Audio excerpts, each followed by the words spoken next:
Right, very good afternoon to you. As it says, is it good evening where you are? I know it is 10:33, 6:33 in Harare. You can hear the sound of my voice over there. Do let me know where you're logging in from. Well, the High Court of Zimbabwe, look, Malaba's High Court, the High Court that is controlled by the controversial Chief Justice Luke Malaba, has granted, it has granted Fadzai Mahere another controversial win that enriches her with over 100,000 US dollars. And this is a case that was of defamation, where she sued a certain former Sunday Mail editor by the name Edmund Kuzai. Now, this is the second High Court win by Fadzai Mahere in a row, and the second record-breaking win, because at each of these wins, the record is being broken. The figure is being pushed up. The record before of compensation for defamation in the High Court in Zimbabwe was no more than 5,000. And Fadzai broke that record by winning a case against Emerson Mnangagwa's advisor, Bettina Gapa, a case that I was also involved in physically. My name was in there. So the commentary that you're hearing from is not from someone who sat in just a mere news desk. I was there physically. And so that case, she broke the record and shot up, it became 17,000. As of today, it's been announced she has won 100,000 US dollars. Now, this portrays her as a victim to the public, as a genuine victim of defamation, a victim of victimization, whatever, in the arena of defamation. I'm hoping that I've not mixed words there. And the case has been concluded. However, very, very controversially, and the insides of this case needs to be known. And I'll be sharing with you Zimbabwe's position around the world here on your news network. I'll also be sharing with you in my book, where I'm going to be revealing the real Fadzai Mahere, who I have known in my investigations. Wandaga investigator, someone I actually investigated. I'm just letting people know that I actually investigated Fadzai Mahere, and I found him way more corrupt than any of the mafias, any of the controversial people that people have seen in the documentaries that include Gold Mafia. Another investigation I started, and I will be sharing so people know. People must know. Information is important for people to know. So quickly, let me just pull up here so people see, and you also see the article, read the article. Later on, I will create a bigger session where people can come in and they can speak and they can feedback. And I also invite Fadzai Mahere herself to come. I don't believe in politicians or lawyers who hide. Lawyers who I engage with, most of the time we disagree. They unless they're scammers, but most lawyers that I've dealt with, politicians also, some of the greatest in terms of reputation, some of the lowest in terms of reputation. I've rarely ever struggled to bring anyone to interviews, and there's only one person who never avails herself to be investigated, and that is Fadzai Mahere. I'm saying that authoritatively because I am the only person who was granted a task. I was given an opportunity to vet her, to conduct a security vetting on her. That was over 5 years ago in 2020. On the 30th of June 2020, and she contacted me for a session, which, however, she did not complete. She quickly sped off the session, cut her phone, and That was after I'd asked her some questions that are crucial for the public to know. So public must know. Zimbabweans, you must know. Everyone must know. You must know lawyers, who they are, their background. You must know politicians, who they are, particularly politicians. And so I wonder on what basis that she she did what she did. But the questions have remained unanswered about who Fadzai Mahere is. Is she this squeaky clean lawyer, brilliant lawyer, politician, excellent, and some people have called her Iron Lady? The folks, with all due respect, the only Iron Ladies that I know in Zimbabwe, there are few. I know Margaret Dongo. Don't insult Margaret Dongo. You people who post on social media calling Fadzai Mahere Iron Lady, you are insulting Maggie Dongo. Margaret Dongo was a woman of steel in this country, the first opposition leader to go against Mnangagwa in real opposition politics. A woman who was bombed, not these PT party cases of being arrested and then released, just conveniently convicted. No, I'm talking about real sufferings at the hands of the brutal machinery. That is Maggie Dongo. How many remember Margaret Dongo? For some people who are from the Amatu case, you might not know who Margaret Dongo is. Google her. She's a real, and I think one of the first women of steel politicians who have demonstrated credible activism in the arena of politics, pioneers in politics in Zimbabwe. The second woman that I could name here is a lady by the name Karen Kazingizi. Oh my God, a war veteran, amazing, passionate, honest. No one celebrates her. No one tweets her. No one gives her awards. No one calls her Iron Lady. And yet, she's the only woman, one of the few women in this country who have helped to tell the history of Zimbabwe fearlessly, not these PT party, Facebook, Twitter, magicians, social media magicians like Fadzai Mahere, who just sit there and everything people see is nice about them. People never get to ask the hard questions. It's all nicey-nicey. Whenever you see a person becoming too nice, so pretty, so amazing, you must start asking questions. I said it 5 years ago, 4 or 5 years ago, over Hopo Chingono. I wasn't the first. Many people did. His former employers did. The investigative journalist Jeff Nyarota did. He asked a lot of questions, said, you were saying this Hopo Chingono is so clean. Are you sure? That a person can be so angelic, an angelic journalist who knows everything? Is that normal that a person can be there and they always have the answer? They always sit there. Is that normal that a person introduces themselves to you as a daddy? So these are simple questions that people, Zimbabweans, rarely ask about the background of people who purport or who wish to lead them.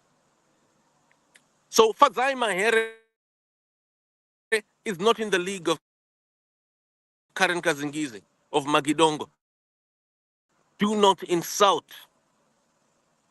credible women who never got an award, who never got a retweet or a like, who never won a court case. Blessed Geza has lost in the courts. Nelson Chamisa has lost everything. Credible people that are well known have lost everything. Geza is in the bush right now. Chamisa is in the bush right now. Chamisa right now is in the Bible right now.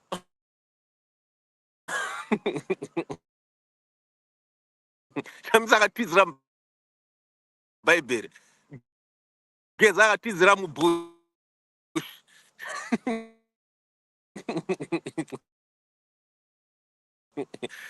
Eh? Iwo ndio wega unenge uchingopiwa ma-awards nana Malaba.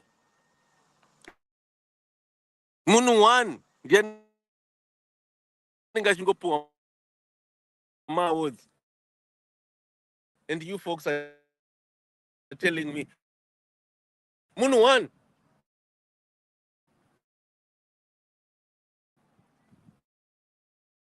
that isn't that shouldn't that tell you something about who Mahere is? Shouldn't that tell you something about who Mahere is? When you see a young man called Womberaise Nende tortured on the ground with wounds, cuts all over his body, and he's telling you the people who tortured him were asking him, why did you remove Fadzai Mahere? Makavisire Fadzai Mahere. Doesn't that tell you something?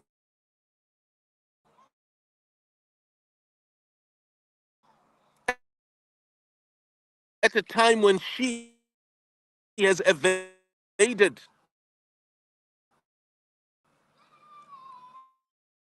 questions around her background, over her background, regarding human rights violations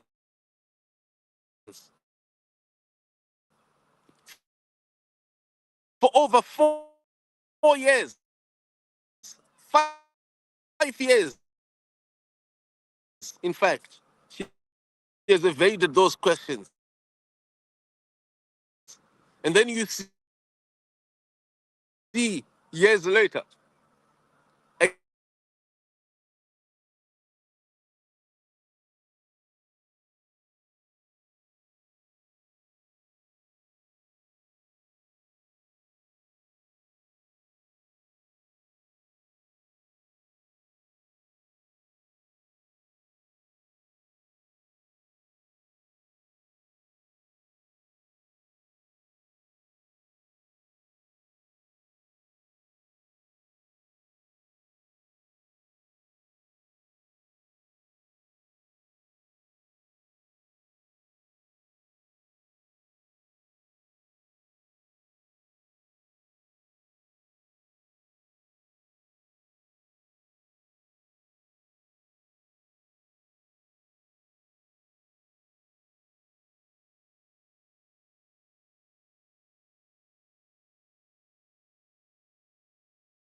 blessed guest,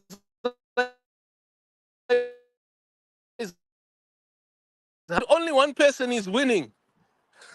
Just a few months ago, she won 17,000 from a fake case, by the way, a fake case. Lindsay Harmon, wake up. I'm telling you, wake up.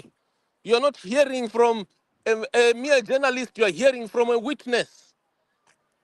I am a physical witness, not someone who is commenting. I was there.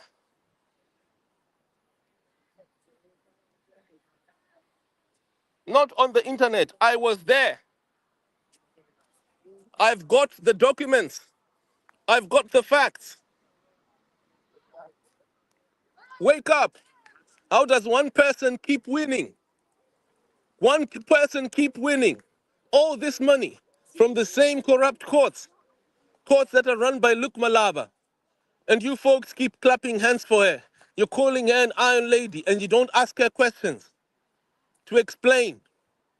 Why did she try to bully Petina Gapa to delete my affidavit from my evidence that I submitted in the bundle about her conduct? Why can't you ask her? And you tell me you folks are serious about protecting yourselves and protecting your kids? Eh? You're praising a monster who's keeping winning fake defamation cases. Edmund Kudzai was bullied. I don't agree with him. There's many things I do not see eye to eye with him. I'm just commenting with you around the fact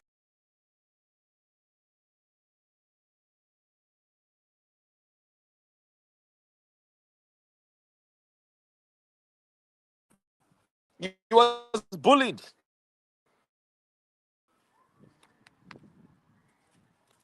Just bullying. She has bullied, but one person keeps getting money. Eh? Keeps getting enriched. Today she's won 100,000. And people of Matabeleland, where you come from, Lindsay, have not even been given $100. And Fadzai has been given 100,000 on a fake case by Luke Malaba. And you tell me that she's normal. By the way, I mentioned Karen Kazingizi. I mentioned Magidongo. There are many women in Matabeleland I've got great respect for. Thousands of women in Matabeleland who braced since Gukurahundi, braced the monster. They refused to be bullied. And even today, they refuse to be bullied.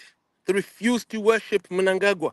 And they will not try to dress up like a pretty or paint themselves like some pretty Facebook or Twitter lawyer.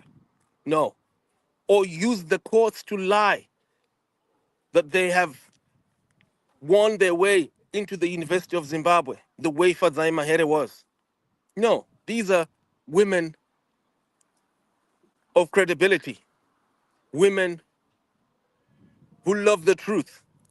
And I've got great respect whenever I meet these women. Some of these women, I've met them. I salute them.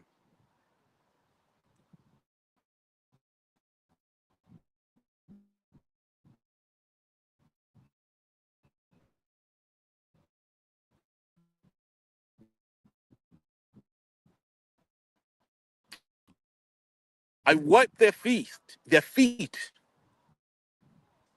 if I, because they're real women of steel, not Facebook and Twitter magicians, little Facebook and Twitter magicians, that young people are being misled, the likes of Fadzai Mahere, a woman who is so corrupt, you see it all in my book.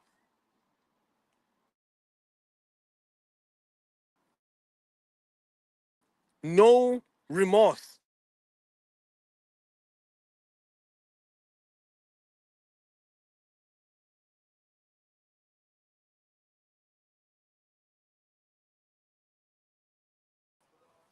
One person to abuse the courts, to lie that she has not had affairs with married men.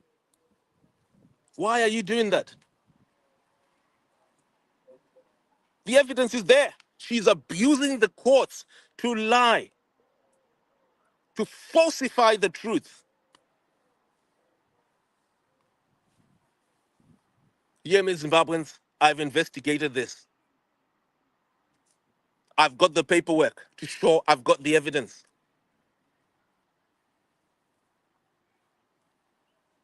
And I've offered her even money. She's got papers to be here in Europe, here in France. She's got the papers. Particularly even for the UK, any of these countries. Why are you abusing makotsi ekuzimbabwe kune nzara? Iwe chisikana. Tinoda kunyepera vanhu, lying to people, creating a fake face. But what you're not. What's the point? What is embarrassing about using Mazanu structures and contacts to get into University of Zimbabwe? Nigel Chanakira did it, and he that did not stop him from being a credible activist. He remains an anti-corruption activist, even though he got his way into UZ through ZANU. Strive Masiwa, he was sponsored by ZANU PF people. Philip Chiangwa is one of them, and he talks about it publicly.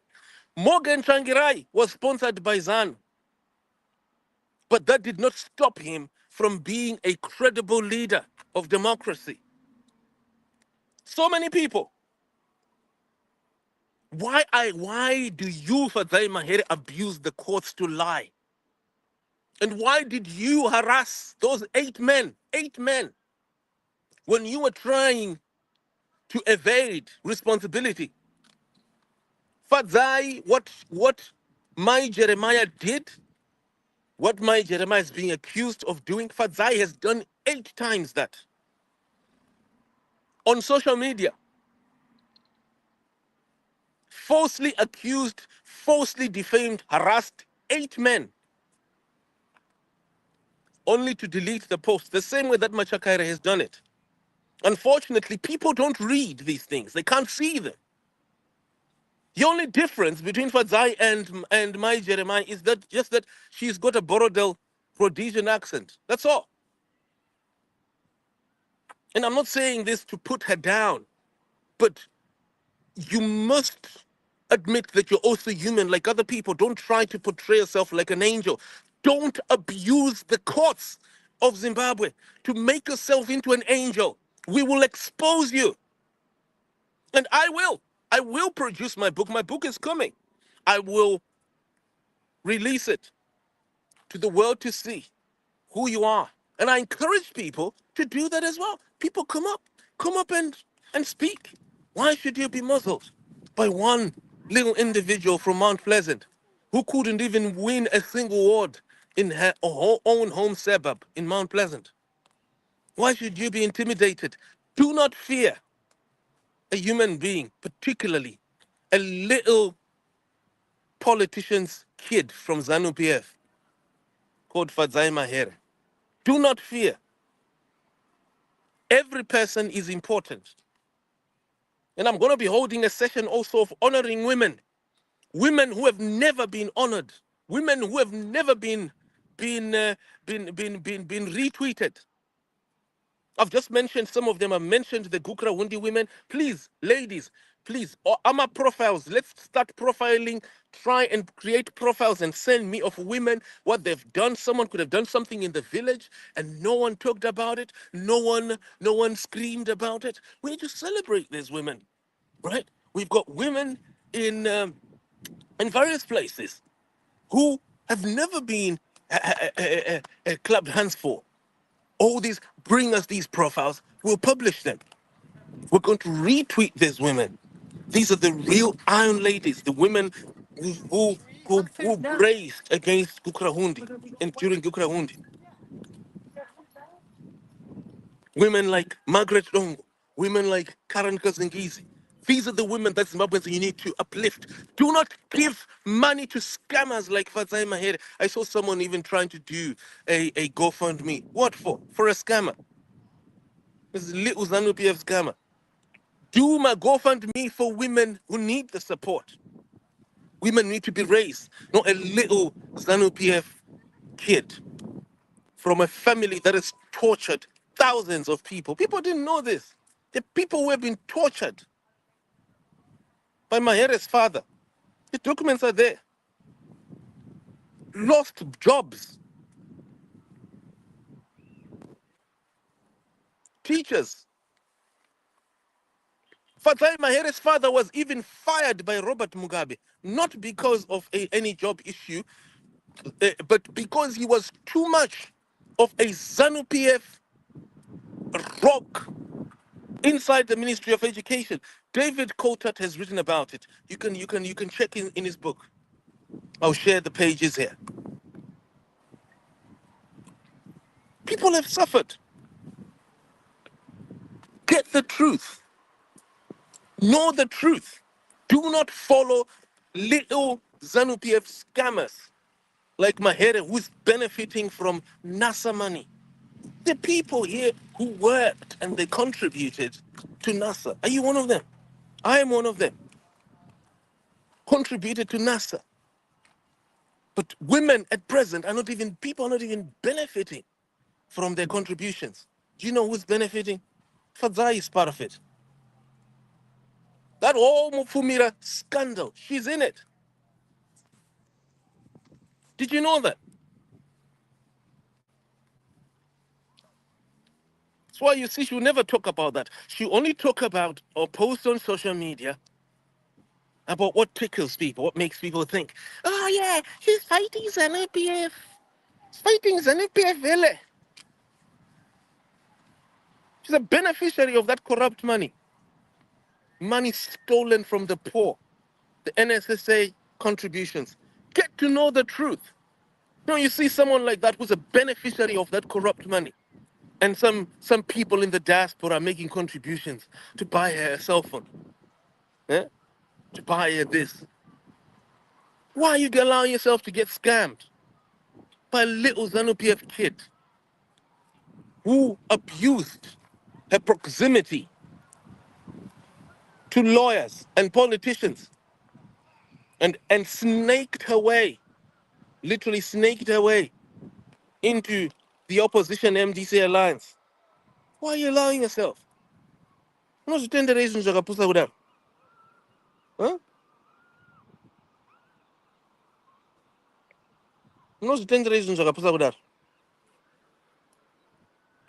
Uyo akanzi Takawira Fore uyo. Takawira Fore, you have never published, you've never seen what I've published. From day one, I've always exposed Fadzai Mahere. From day one.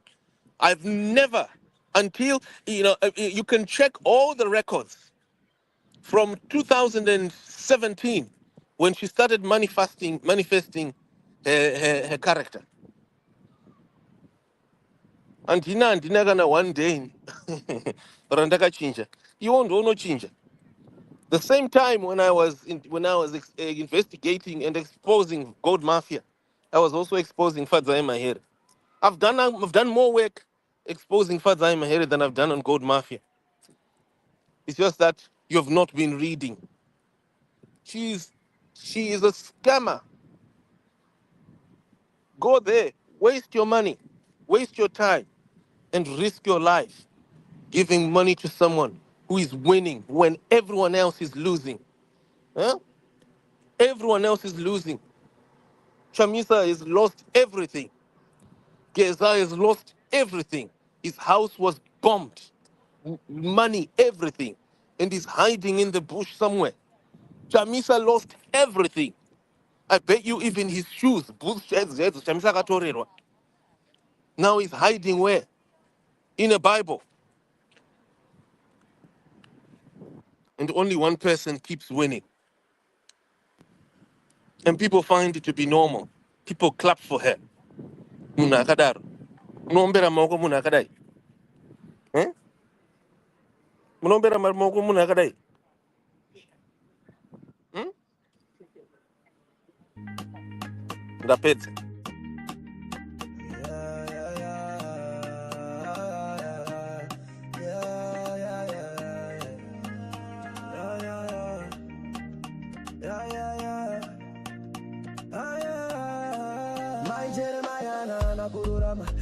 kuvimbika nguva dzese aiwa akatadza hongo akakanganisa asi zvese zvaibva muranda yeupenyu hana kudzidza hana mukana akaremerwa neurombo nekushungurudzika akatengesa pamusika akakumbira tsisi zvakava zvakatemwa nehondo yeupenyu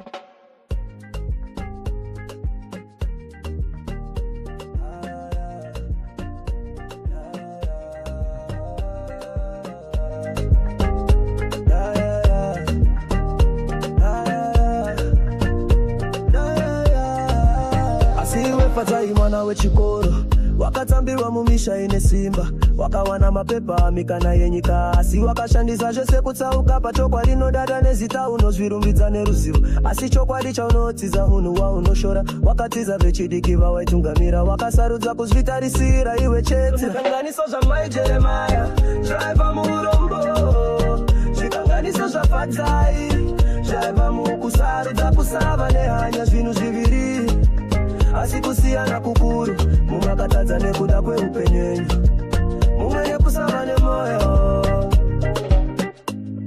hatisi kukudza vatadzi asi tiri kutaura chokwadi chekusiyana kwekutadza nekunyepera mai jeremaya akakanganisa asi haana kunyepa fadzai nemutauro asi moyo hauna rudo fadzai nemutauro asi moyo hauna rudo unootengwi unopiwi unosarudzwa mai jeremaya hana kururama asi hana kunyengera fadzaya nezvese asi hana kusarudza chokwadi izvozvo ndizvo zvinorwadza kupfuura urombo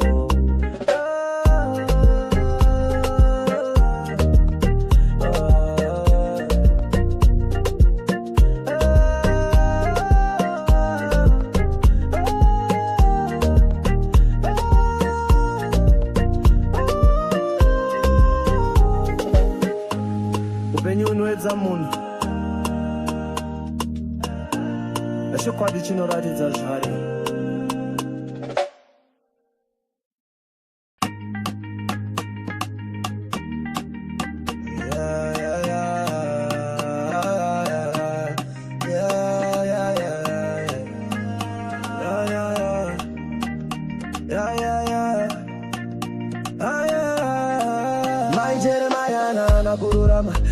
kuvimbika nguva dzese aiwa akatadza hongo akakanganisa asi zvese zvaibva muranda yeupenyu hana kudzidza hana mukana akaremerwa neurombo nekushungurudzika akatengesa pamusika akakumbira tsisi zvakava zvakatemwa nehondo yeupenyu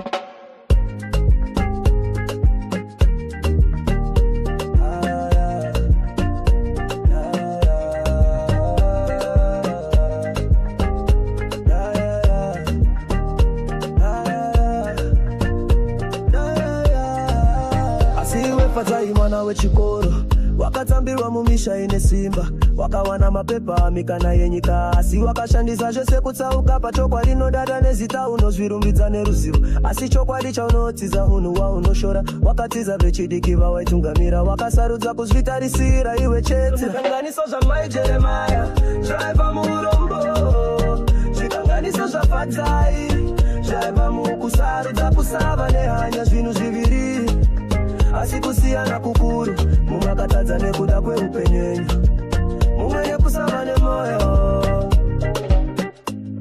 hatisi kukudza vatadzi asi tiri kutaura chokwadi chekusiyana kwekutadza nekunyepera mai jeremaya akakanganisa asi haana kunyepa fadzai nemutauro asi moyo hauna rudo fadzai nemutauro asi moyo hauna rudo unootengwi unopiwi unosarudzwa mai jeremaya hana kururama asi hana kunyengera fadzaya nezvese asi hana kusarudza chokwadi izvozvo ndizvo zvinorwadza kupfuura urombo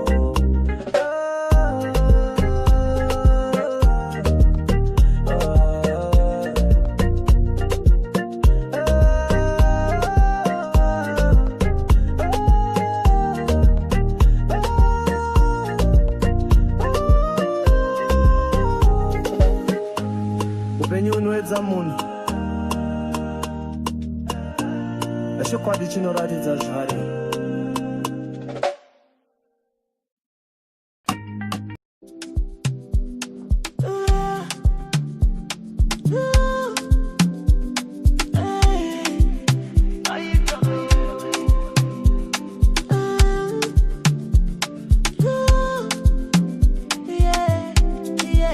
Majeremaya hana kururama na kuvimbika nguva jeze.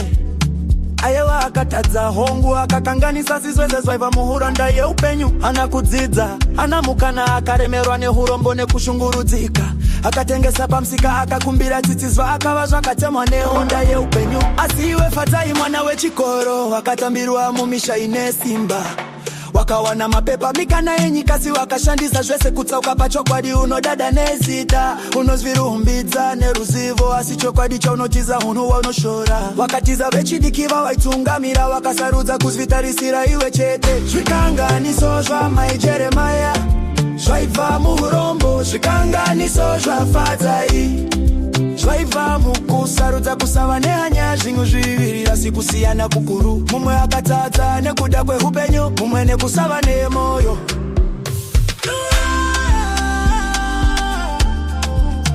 Mumwe nekusava nemoyo, yemoyo, yemoyo.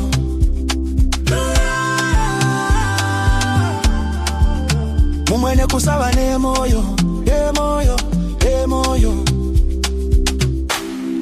Hatisi kugza vatadzi, asi tiri kutaura chokwadi chekusiyana kwekutadza nekunyepera. Majeremaya akakanganisa, asi haana kunyepa. Fadzai ane mutauro, asi moyo hauna ruda. Unotengwi, unopiwi, unosarudzwa. Majeremaya hana kururama, asi hana kunyengera. Fatai ane zvese, asi hana kusarudza chokwadi. Izvozvo ndizvo zvinorwadza kupfuura hurombo. Upenyu hwedza munhu, upenyu hunoedza munhu. Asi chokwadi chinoratidza zvaari.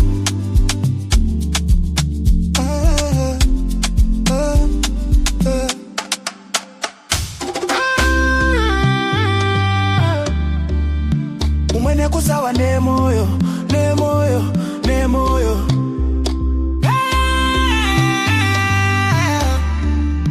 Mumwe nekusava nemoyo, nemoyo, nemoyo.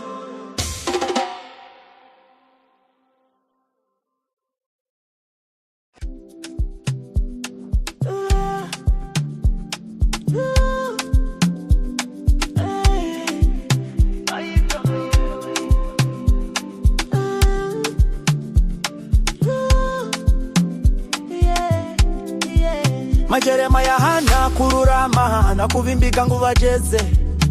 Ayewa akatadza hongu akakanganisa sizweze zvaiva muhuro ndaye upenyu. Anakudzidza, anamukana akaremerwa nehurombo nekushungurudzika. Akatengesa pamsika akakumbira tsitsizva akava zvakatemwa nehonda yeupenyu. Asi iwe Fatai mwana wechikoro wakatambirwa mumisha ine simba. Wakawana mapepa mikana yenyikasi wakashandisa zvese kutsauka pachokwadi. Unodada nezita unozvirumbidza neruzivo, asi chokwadi chaunotiza hunhu waunoshora. Wakatiza vechidikiva waitungamira wakasarudza kuzvitarisira iwe chete. Zvikanganiso zvamaijeremaya zvaibva muhurombo, zvikanganiso zvaFatai zvaibva mukusarudza kusava nehanya. Zvinhu zviviri asi kusiyana kukuru. Mumwe akatadza nekuda kwehupenyu, mumwe nekusava nemoyo.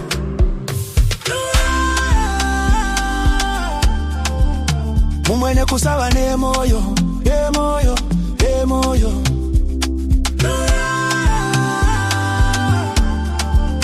Mumwe nekusava nemoyo, yemoyo, yemoyo.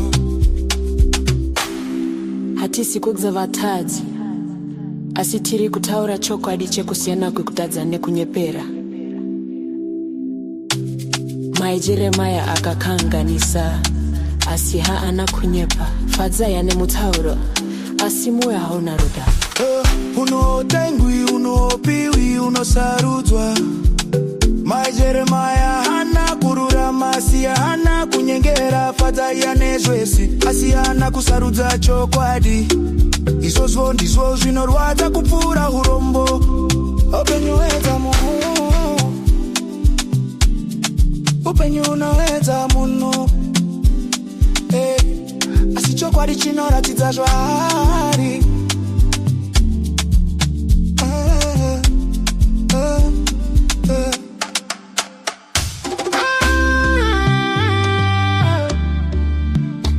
kusawa nemoyo, nemoyo, nemoyo.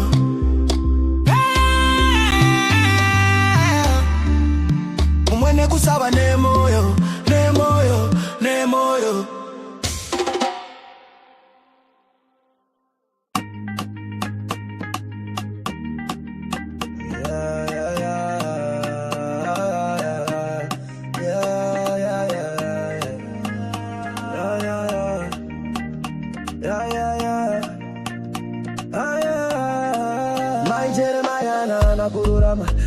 Kuvimbika nguva dzese aiwa akatadza hongo akakanganisa asi zvese zvaiva muuranda yeupenyu. Hana kudzidza hana mukana akaremerwa neurombo nekushungurudzika akatengesa pamusika akakumbira tsisi zvakava zvakatemwa nehondo yeupenyu.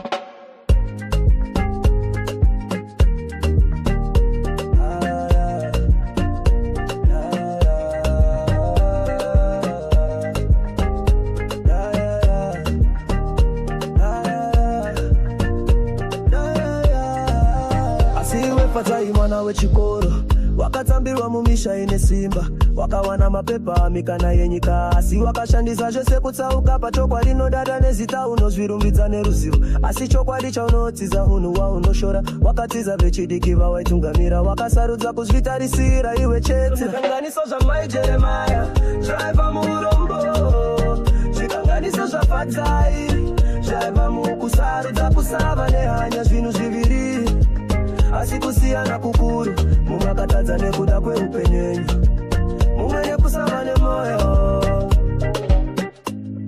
Hatisi kukudza vatadzi asi tiri kutaura chokwadi chekusiyana kwekutadza nekunyepera. Mai Jeremiah akakanganisa asi haana kunyepa.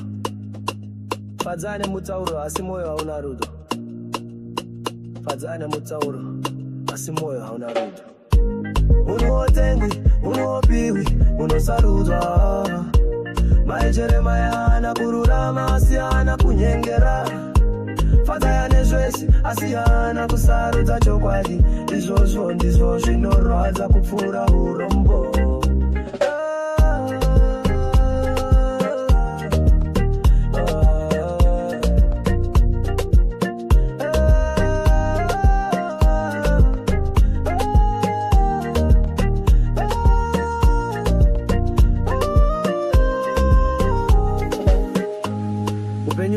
Munhu chokwadi chinoratidza zvare.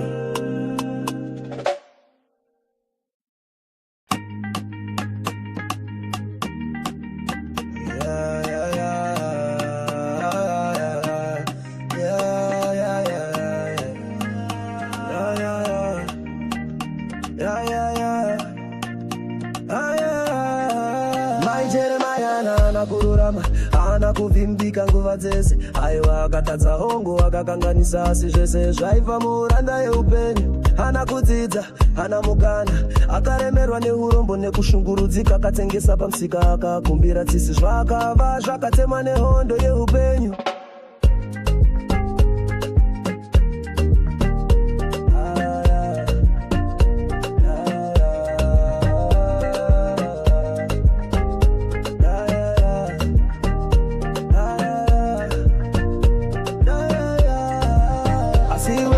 Mwana wechikoro wakatambirwa mumisha ine simba wakawana mapepa amikana yenyika asi wakashandisa zvese kutsauka pachokwadi nodada nezita unozvirumbidza neruzivo asi chokwadi chaunotiza unhu waunoshora wakatiza vechidiki vawaitungamira wakasarudza kuzvitarisira iwe chete. Zvikanganiso zvamai Jeremiah zvaiva muurombo, zvikanganiso zvafatai zvaiva mukusarudza kusava nehanya zvinhu zviviri asi kusiyana kukuru mumwe akatadza nekuda kweupenyu mumwe nekusava nemoyo.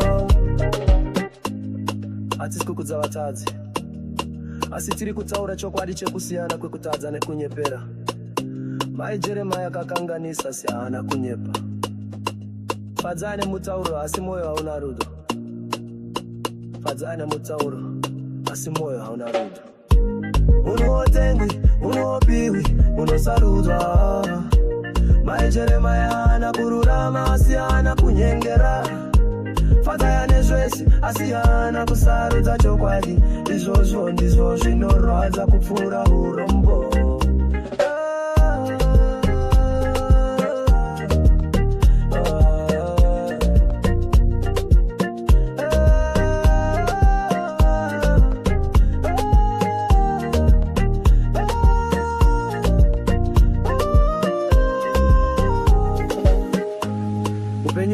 Munhu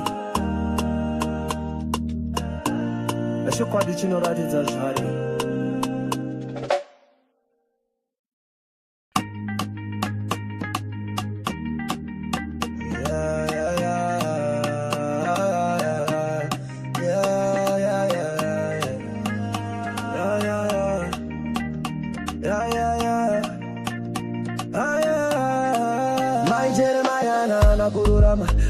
Kuvimbika nguva dzese, aiwa akatadza hongo akakanganisa asi zvese zvaiva muranda yeupenyu. Hana kudzidza, hana mukana, akaremerwa neurombo nekushungurudzika, akatengesa pamusika akakumbira tsisi zvakava zvakatemwa nehondo yeupenyu.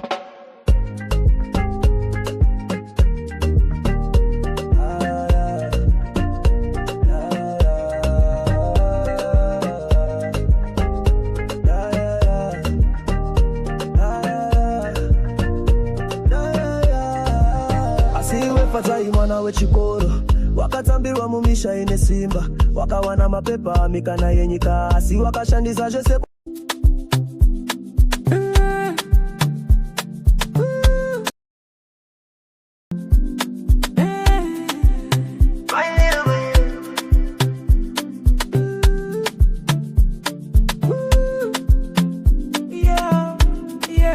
Majeremaya hana kururama na kuvimbika nguva dzese, aiwa akatadza hongo akakanganisa asi zvese zvaiva muhuranda yeupenyu. Hana kudzidza, hana mukana, akaremewa neurombo nekushungurudzika, akatengesa pamusika akakumbira tsitsi zvakava zvakatemwa nehondo yeupenyu. Asi iwe fadzai mwana wechikoro wakatambirwa mumisha ine simba, wakawana mapepa mikana yenyika si wakashandisa zvese kutsauka pachokwadi. Unodada nezita, unozvirumbidza neruzivo asi chokwadi chonotiza unuwa unoshora. Wakatiza vechidiki vawaitungamira, wakasarudza kuzvitarisira iwe chete. Zvikanganiso zvamai Jeremaya zvaibva muurombo, zvikanganiso zvafadzai zvaibva mukusarudza kusava nehanya. Zvinhu zviviri asi kusiyana kukuru, mumwe akatadza nekuda kweupenyu, mumwe nekusava nemoyo.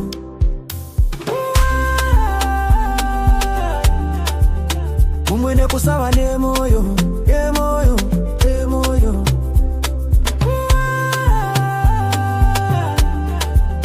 Mumwe nekusava nemoyo, yemoyo, yemoyo. Hatisi kudza vatadzi, asi tiri kutaura chokwadi chekusiyana kwekutadza nekunyepera. Majeremaya akakanganisa asi haana kunyepa, fadzai nemutauro asi moyo hauna rudo. Uno hautengwi, uno haupiwi, unosarudzwa. Majeremaya hana kururama asi hana kunyengera, fadzai nezvese asi hana kusarudza chokwadi. Izvozvo ndizvo zvinorwadza kupfuura urombo. Magonoedza munhu, upenyu unoedza munhu, asi chokwadi chinoratidza zvari.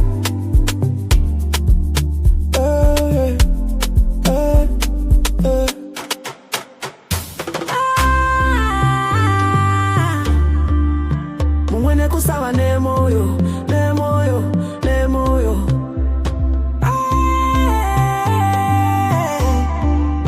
Mumwe nekusava nemoyo, nemoyo, nemoyo.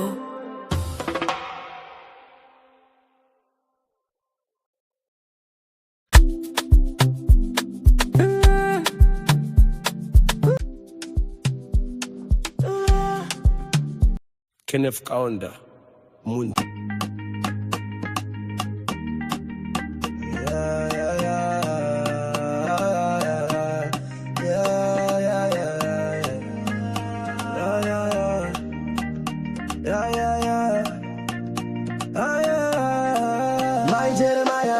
haana kururama, haana kuvimbika nguva dzese. Aiwa akatadza hongo akakanganisa, asi zvese zvaibva muhuranda yeupenyu. Haana kudzidza, haana mukana, akaremerwa neurombo nekushungurudzika, akatengesa pamusika, akakumbira tsitsi, zvakava zvakatemwa nehondo yeupenyu.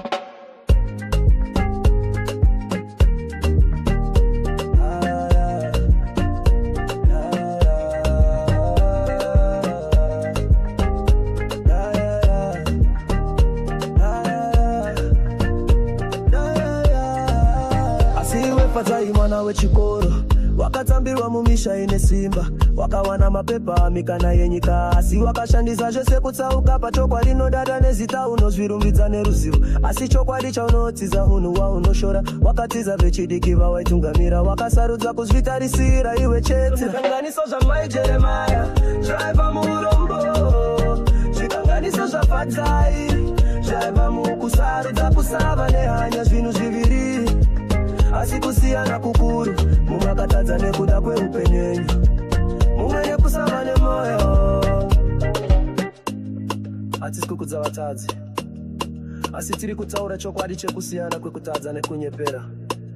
Mai Jeremiah akakanganisa, asi haana kunyepa. Fadzai nemutauro, asi moyo hauna rudo. Fadzai nemutauro, asi moyo hauna rudo.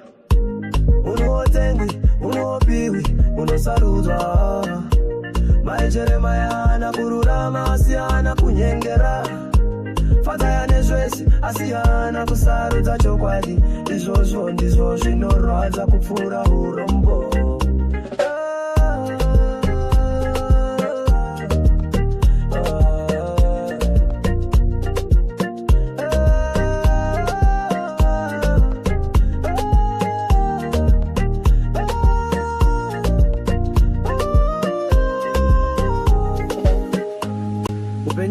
Munhu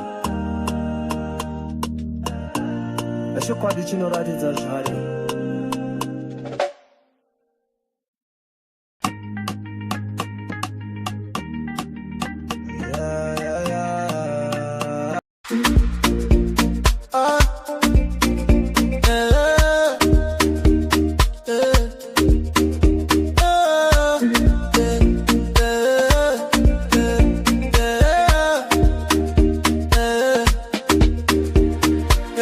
Jeremiah anakururama, anakuvimbika nguva dzese. Aiwa akatadza hongo akakanganisa, asi zvese zvaiva muhuranda yeupenyu. Anakudzidza, anamukana, akaremerwa neurombo nekushungurudzika, akatengesa pamusika, akakumbira tsitsi, zvakava zvakatemwa nehondo yeupenyu. Asi iwe fadzai mwana wechikoro, wakatambirwa mumisha ine simba, wakawana mapepa mikana yenyika, asi wakashandisa zvese kutsauka pachokwadi. Unodada nezita unozvirumbidza neruziva, si chokwadi chaunotiza unhu waunoshora, wakatiza vechidiki vawaitungamira, wakasarudza kuzvitarisira iwe chete. Zvikanganiso zvamai Jeremiah zvaibva muurombo, zvikanganiso zvafadzai zvaibva mukusarudza kusava nehanya, zvinhu zviviri asi kusiyana kukuru, mumwe akatadza nekuda kweupenyu, mumwe nekusava nemoyo.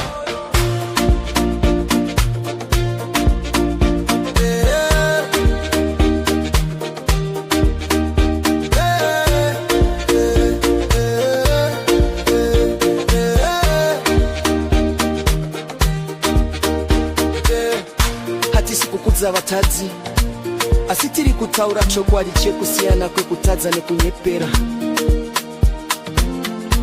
Mai Jeremiah akakanganisa, asi haana kunyepa.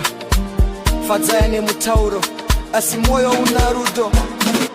Munhu hautengwi, munhu haupiwi, unosarudzwa. Mai Jeremiah anakururama, asi haana kunyengera. Fadzai nezvese, asi haana kusarudza chokwadi. Izvozvo ndizvo zvinorwadza kupfuura urombo. Upenyu unoedza munhu, asi chokwadi chinoratidza zvarari.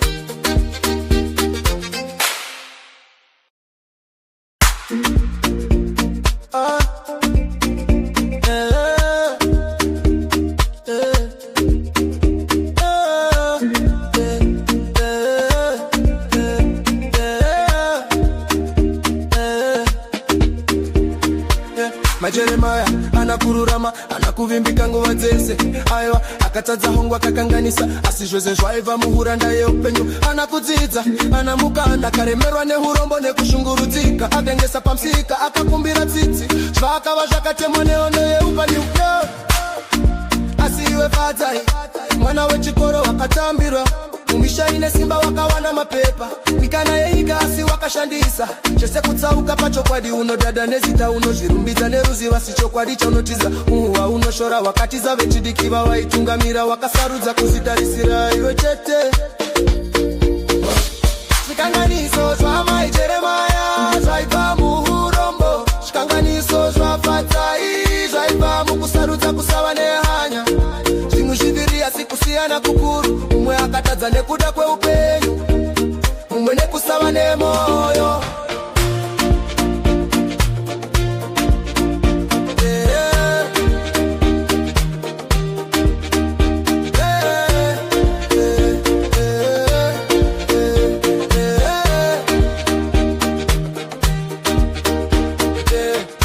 hatisi kukudza vatadzi asi tiri kutaura chokwadi chekusiyana kwekutadza nekunyepera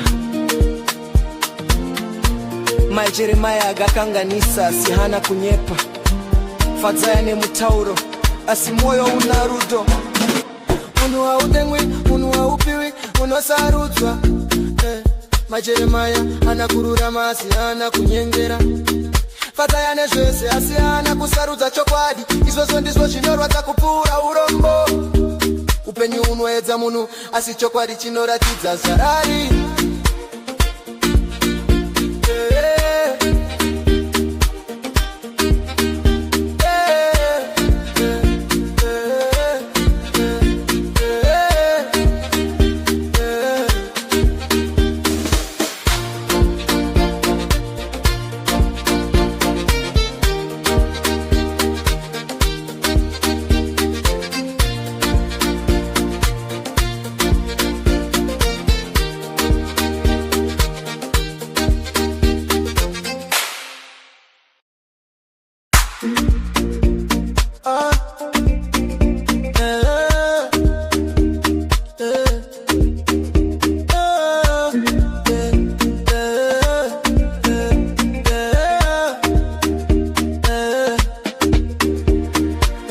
Jeremaya anakururama anakuvimbika nguva dzese aiwa akatadza hongu akakanganisa asi zvose zvaiva muhuranda yeupenyu anakudzidza anamukanda akaremera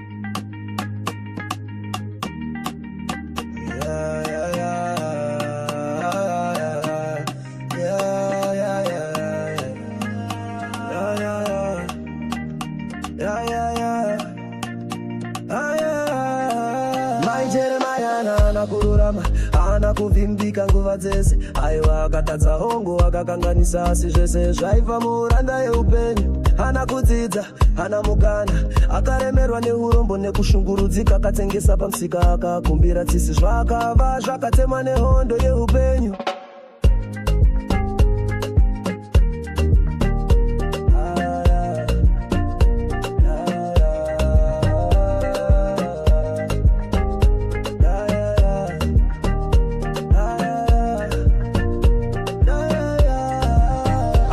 fadzai mwana wechikoro wakatambirwa mumisha ine simba wakawana mapepa mikana yenyika asi wakashandisa zvese kutsauka pachokwadi rinodada nezita unozvirumbidza neruzivo asi chokwadi chaunotiza unhu waunoshora wakatiza vechidikiva waitungamira wakasarudza kuzvitarisira iwe chete zvikanganiso zvamai Jeremaya zvaiva muurombo zvikanganiso zvafadzai zvaiva mukusarudza kusava nehanya zvinhu zviviri asi kusiyana kukuru mumwe akatadza nekuda kweupenyu mumwe nekusava nemoyo hatisi kukudza vatadzi asi tiri kutaura chokwadi chekusiyana kwekutadza nekunyepera mai Jeremaya akakanganisa asi haana kunyepa fadzai nemutauro asi moyo hauna rudo fadzai nemutauro asi moyo hauna rudo unootengwi unoopiwi unosarudzwa mai Jeremaya ana kururama asi ana kunyengera fadzaya nezvese asi ana kusarudza chokwadi izvozvo ndizvo zvinorwadza kupfuura urombo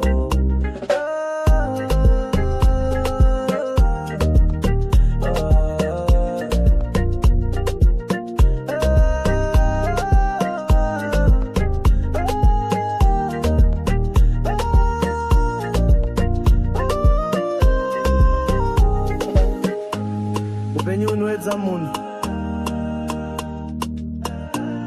chokwadi chinoratidza zvayo.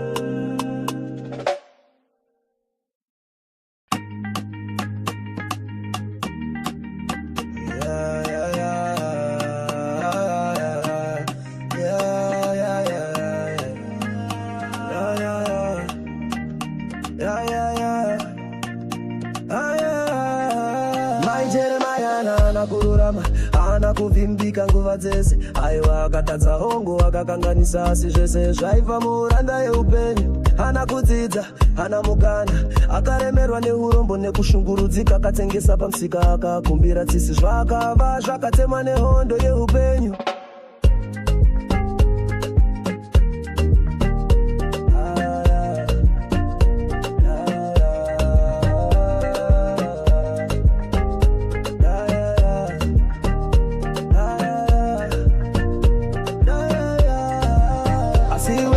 Mwana wechikoro wakatambirwa mumisha ine simba wakawana mapepa mikana yenyika asi wakashandisa zvese kutsauka pachokwadi rinodada nezita unozvirumbidza neruzivo asi chokwadi chaunotiza unhu waunoshora wakatiza vechidiki vawaitungamira wakasarudza kuzvitarisira iwe chete. Zvikanganiso zvamaijeremaya zvaiva muurombo zvikanganiso zvafadzai zvaiva mukusarudza kusava nehanya zvinhu zviviri asi kusiyana kukuru mumwe akatadza nekuda kweupenyu mumwe nekusava nemoyo. Hatisi kukudza vatadzi asi tiri kutaura chokwadi chekusiyana kwekutadza nekunyepera. Maijeremaya akakanganisa asi haana kunyepa. Fadzai nemutauro asi moyo hauna rudo. Fadzai nemutauro asi moyo hauna rudo. Unotengwi, unopiwi, unosarudzwa. Maijeremaya hana kururama asi hana kunyengera. Fadzai nezvese asi hana kusarudza chokwadi. Izvozvo ndizvo zvinorwadza kupfuura urombo.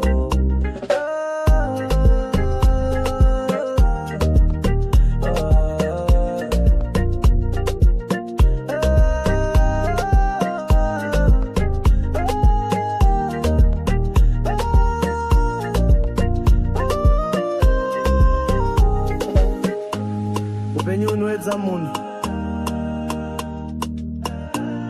chokwadi chinoratidza zvayo.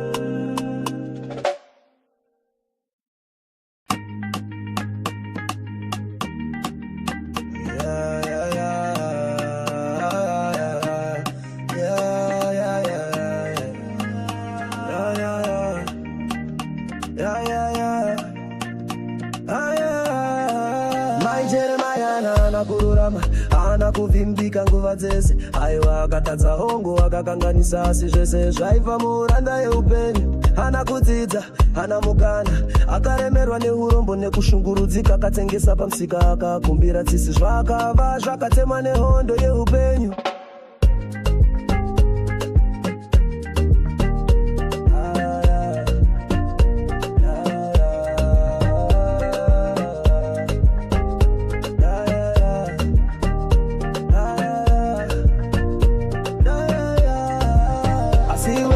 Mwana wechikoro wakatambirwa mumisha ine simba wakawana mapepa mikana yenyika asi wakashandisa zvese kutsauka pachokwadi rinodada nezita unozvirumbidza neruzivo asi chokwadi chaunotiza unhu waunoshora wakatiza vechidiki vawaitungamira wakasarudza kuzvitarisira iwe chete. Zvikanganiso zvamaijeremaya zvaiva muurombo zvikanganiso zvafadzai zvaiva mukusarudza kusava nehanya zvinhu zviviri asi kusiyana kukuru mumwe akatadza nekuda kweupenyu mumwe nekusava nemoyo. Hatisi kukudza vatadzi asi tiri kutaura chokwadi chekusiyana kwekutadza nekunyepera. Maijeremaya akakanganisa asi haana kunyepa. Fadzai nemutauro asi moyo hauna rudo. Fadzai nemutauro asi moyo hauna rudo. Unotengwi, unopiwi, unosarudzwa. Maijeremaya hana kururama asi hana kunyengera. Fadzai nezvese asi hana kusarudza chokwadi. Izvozvo ndizvo zvinorwadza kupfuura urombo.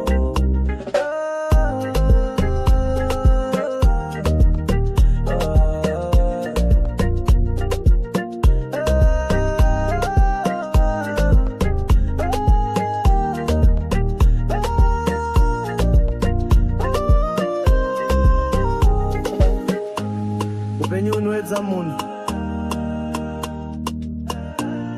chokwadi chinoratidza zvari.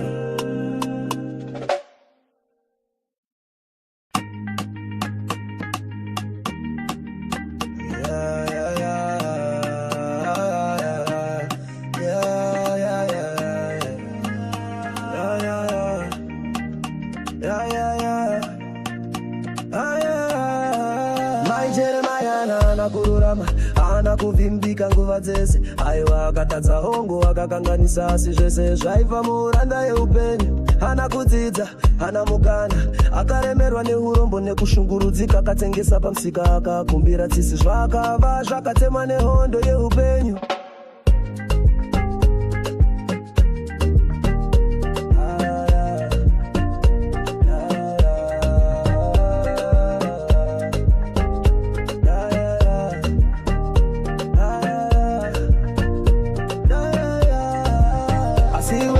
Mwana wechikoro wakatambirwa mumisha ine simba wakawana mapepa amikana yenyika asi wakashandisa zvese kutsauka pachokwadi rinodada nezita unozvirumbidza neruzivo asi chokwadi chaunotsiza unhu waunoshora wakatiza vechidiki vawaitungamira wakasarudza kuzvitarisira iwe chete. Zvikanganiso zvamai Jeremaya zvaibva muurombo zvikanganiso zvafatai zvaibva mukusarudza kusava nehanya zvinhu zviviri asi kusiyana kukuru mumwe akatadza nekuda kweupenyu mumwe nekusava nemoyo. Hatisi kukudza vatadzi asi tiri kutaura chokwadi chekusiyana kwekutadza nekunyepera. Mai Jeremaya akakanganisa asi haana kunyepa. Fadzai nemutauro asi moyo hauna rudo. Fadzai nemutauro asi moyo hauna rudo. Unotengwi, unopiwi, unosarudzwa. Mai Jeremaya hana kururama asi hana kunyengera. Fadzai nezvese asi hana kusarudza chokwadi. Izvozvo ndizvo zvinorwadza kupfuura urombo.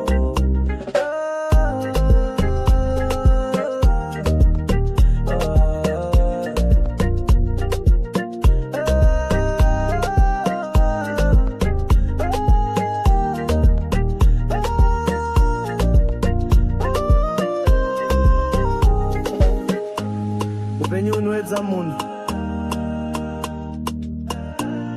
chokwadi chinoratidza zvari.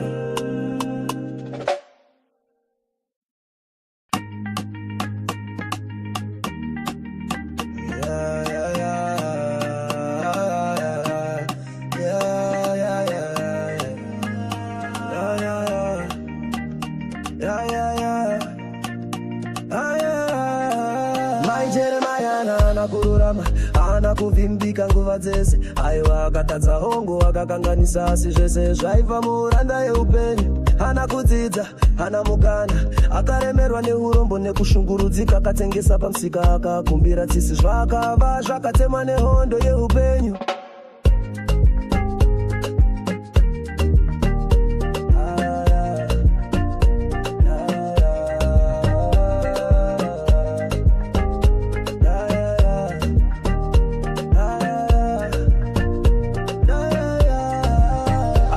Fadzai mwana wechikoro wakatambirwa mumisha ine simba wakawana mapepa amikana yenyika asi wakashandisa zvese kutsauka pachokwadi rinodada nezita unozvirumbidza neruzivo asi chokwadi chaunotsiza unhu waunoshora wakatiza vechidiki vawaitungamira wakasarudza kuzvitarisira iwe chete. Zvikanganiso zvamai Jeremaya zvaibva muurombo zvikanganiso zvafatai zvaibva mukusarudza kusava nehanya zvinhu zviviri asi kusiyana kukuru mumwe akatadza nekuda kweupenyu mumwe nekusava nemoyo. Hatisi kukudza vatadzi asi tiri kutaura chokwadi chekusiyana kwekutadza nekunyepera. Mai Jeremaya akakanganisa asi haana kunyepa. Fadzai nemutauro asi moyo hauna rudo. Fadzai nemutauro asi moyo hauna rudo. Unotengwi, unopiwi, unosarudzwa. Mai Jeremaya hana kururama asi hana kunyengera. Fadzai nezvese asi hana kusarudza chokwadi. Izvozvo ndizvo zvinorwadza kupfuura urombo.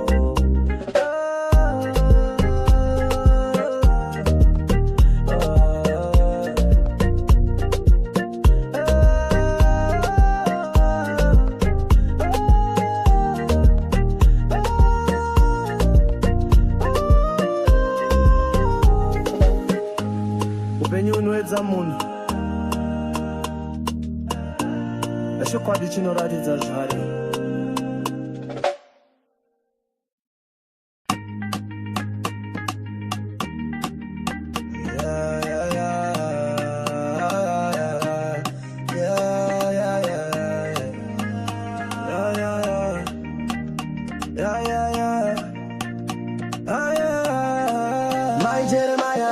Kururama ana kuvimbika nguva dzese, aiwa akatadza hongo akakanganisa asi zvese zvaiva muranda yeupenyu. Hana kudzidza hana mukana, akaremerwa neurombo nekushungurudzika, akatengesa pamusika akakumbira tsisi, zvakava zvakatemwa nehondo yeupenyu.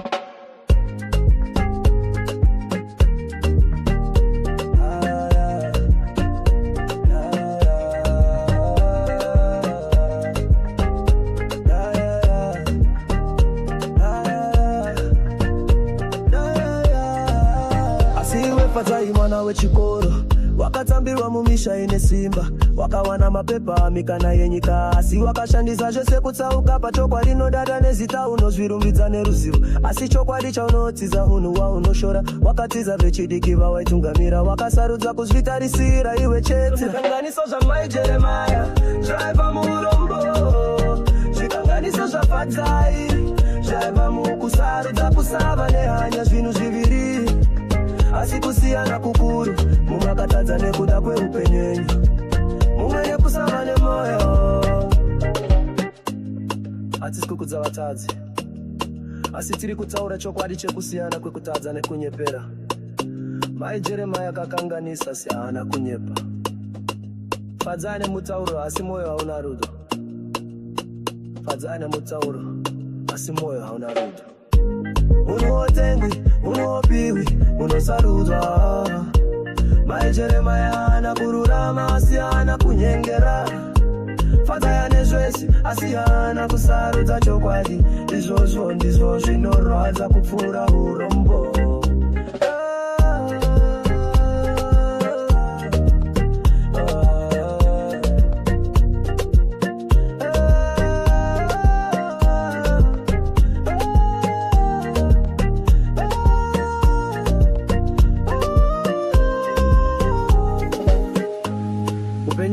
Munhu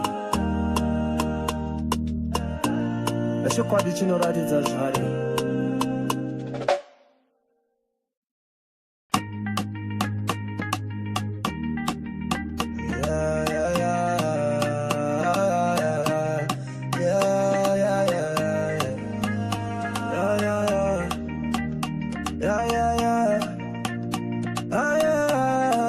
Mai Jeremiah hana kururama, hana kuvimbika nguva dzese, aiwa akatadza hongo akakanganisa asi zvese zvaiva muranda yeupenyu. Hana kudzidza hana mukana, akaremerwa neurombo nekushungurudzika, akatengesa pamusika akakumbira tsisi, zvakava zvakatemwa nehondo yeupenyu.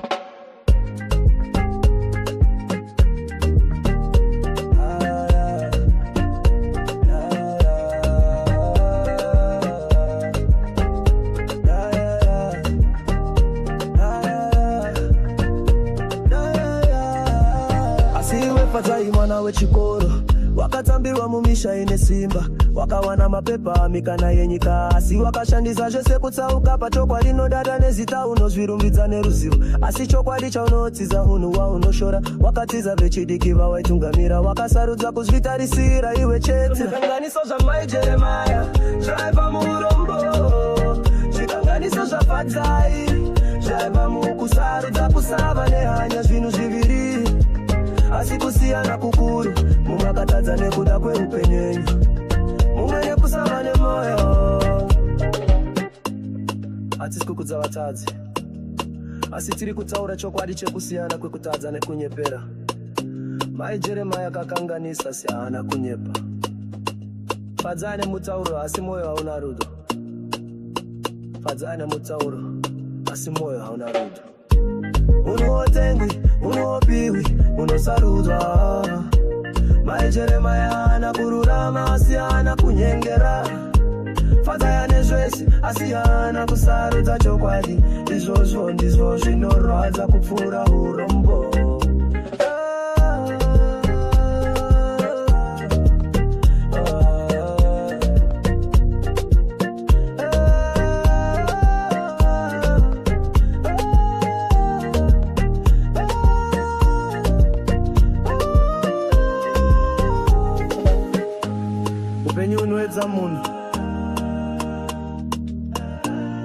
chokwadi chinoratidza zvare.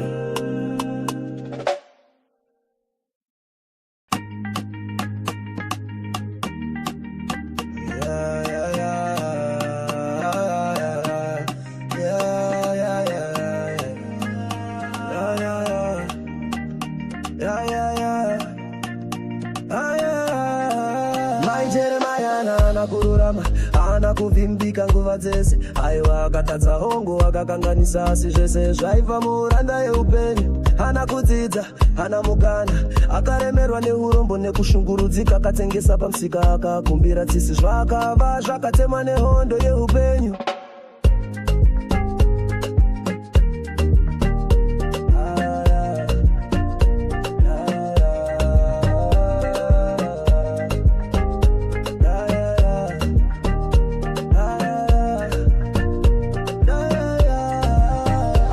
Padzai mwana wechikoro wakatambirwa mumisha ine simba, wakawana mapepa mikana yenyika, asi wakashandisa zvese kutsauka pachokwadi rinodada nezita unozvirumbidza neruzivo, asi chokwadi chaunotiza unhu waunoshora. Wakatiza vechidiki vawaitungamira, wakasarudza kuzvitarisira iwe chete. Zvikanganiso zvamai Jeremiah zvaiva muurombo, zvikanganiso zvapadzai zvaiva mukusarudza kusava nehanya, zvinhu zviviri asi kusiyana kukuru, mumakatadza nekuda kweupenyu, mumwe nekusava nemoyo. Hatisi kukudza vatadzi, asi tiri kutaura chokwadi chekusiyana kwekutadza nekunyepera. Mai Jeremiah akakanganisa asi haana kunyepa. Fadzai nemutauro asi moyo hauna rudo. Fadzai nemutauro asi moyo hauna rudo. Unotengwi, unopiwi, unosarudzwa. Mai Jeremiah hana kururama asi hana kunyengera. Fadzai nezvese asi hana kusarudza chokwadi, izvozvo ndizvo zvinorwadza kupfuura urombo.